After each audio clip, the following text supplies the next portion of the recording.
Tonight on The Roast, Peter Slipper is no longer associated with the United Australia Party, the Pope canonises 813 saints, and Canberra unleashes its sky whale. Sparking concerns Japanese critics will now shoot it down for artistic research.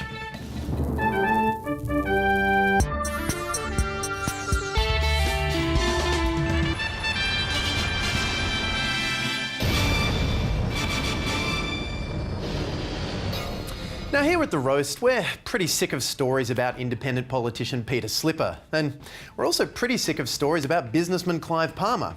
But we are thrilled to finally be able to bring these two never-ending headlines together for one epic story.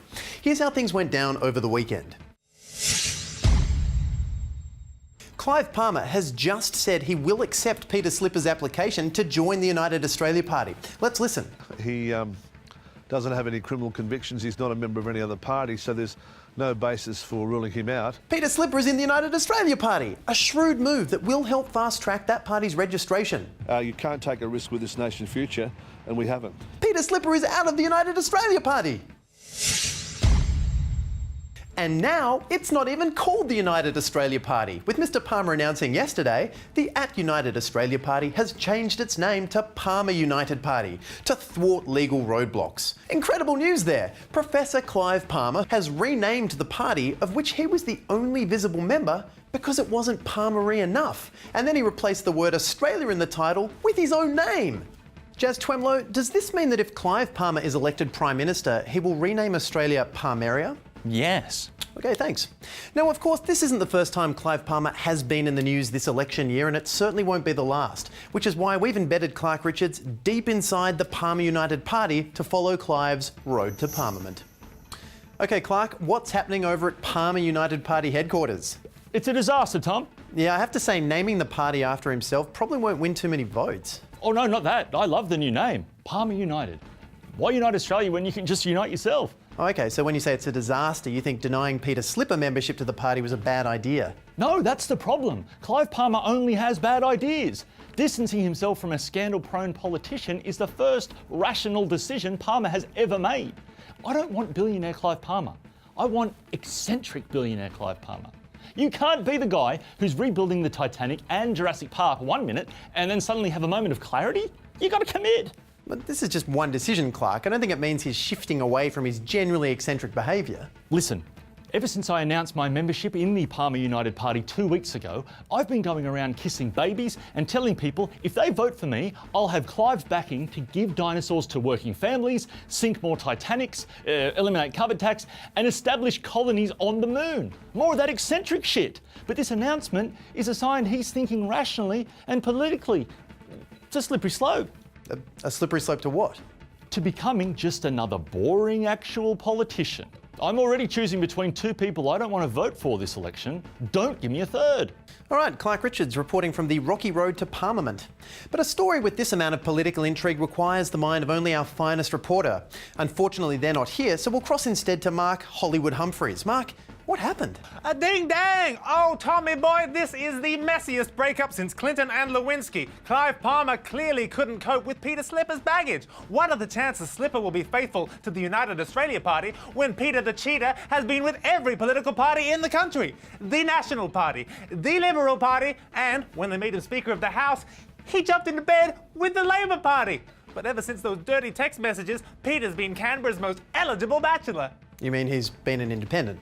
Sure, but after these 2 years, Slipper has finally said, enough! I don't want to be alone anymore! Right, and that's when he joined the United Australia Party. You know it, Slipper was all like, I'm ready to love again! And before you knew it, he'd hooked up with Clive Palmer's party. Now, I thought they'd be together forever, but just 5 hours later, Clive Palmer got cold feet and was all like, nah, take your shit and get out! But Peter Slipper claims he withdrew his application to join the party. It's a case of he said, he said. Palmer said they kicked Slipper out, but Slipper's like, that ain't what happened. He didn't kick me out, I left.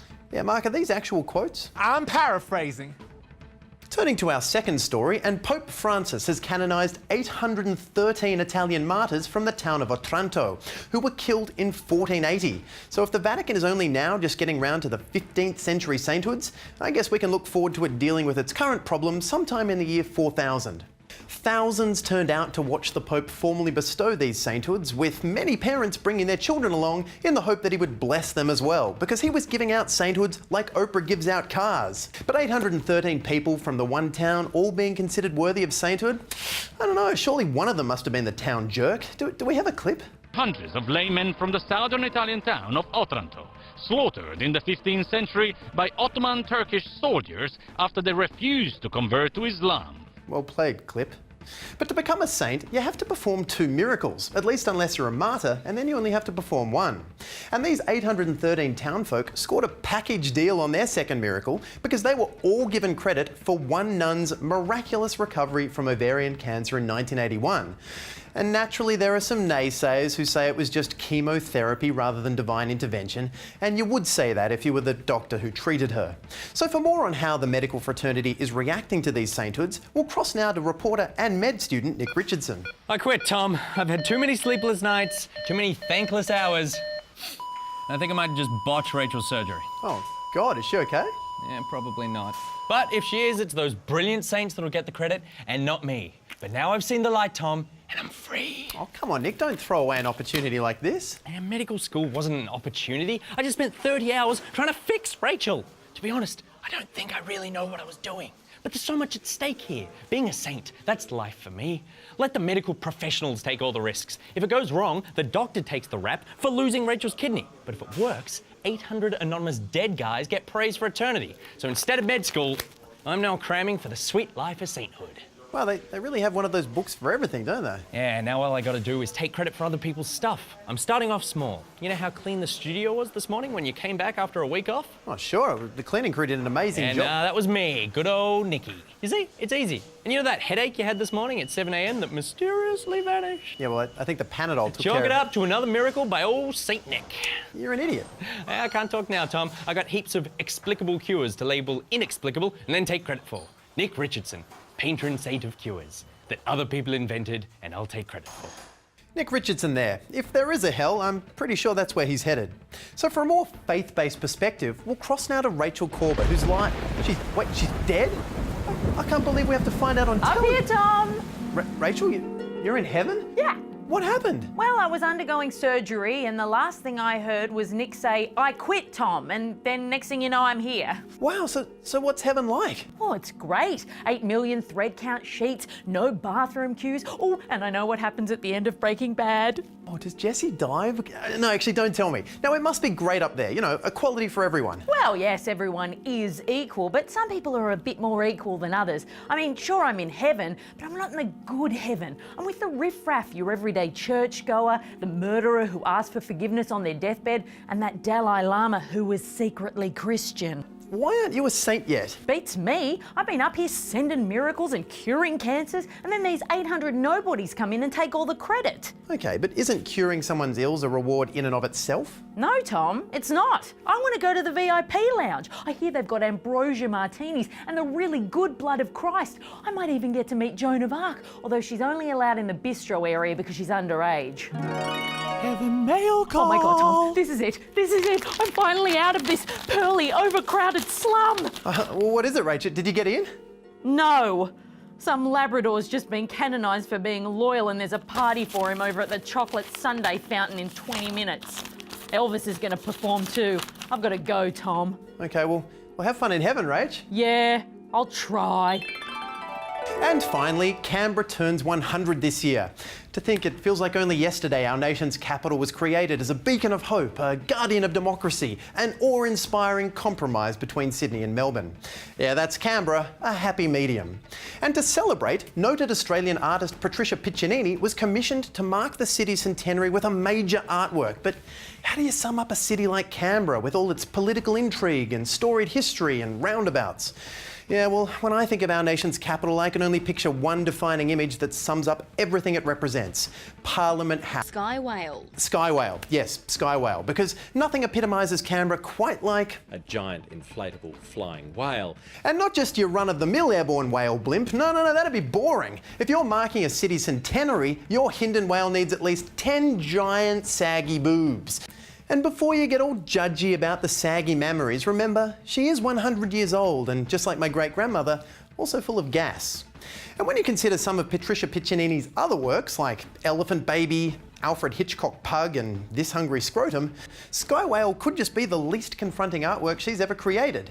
Now, of course, as it is with all art, naturally there have been mixed reactions to this 34-metre long, $300,000 Moby tit.